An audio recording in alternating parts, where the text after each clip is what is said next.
words, like a man of a few words. Like, so ako ngayon na siya kay happy birthday, open parenthesis to, close parenthesis. Di ba to? First and foremost, I just wanna tell everyone that I'm so happy hearing your stories kay that actually defines how I know Sharpay. Kay kanang, I mean, I did not know na he grew up without a father. That really tells how we connected because I mean, she knows this. She wrote my biography. Diba? Kanang, and also I know how she loves her family, how people here loves her so much. And Sharpay is the only student who followed me on TikTok by accident.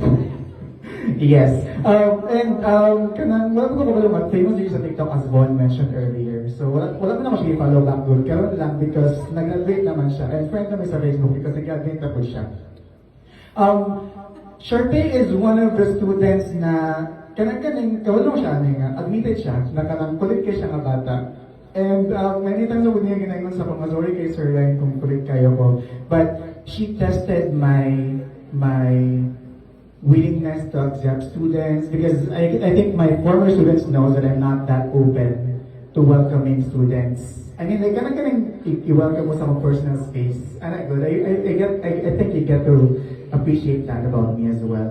Pero because now that Sharpay is is already a graduate, and I hope that you being a graduate now, some of you, not all of you, I know my experience is one.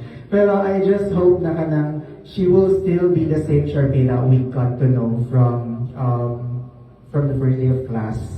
No. And thank you so much for really seeing the Sir Ryan in me, the version that not everyone get to see.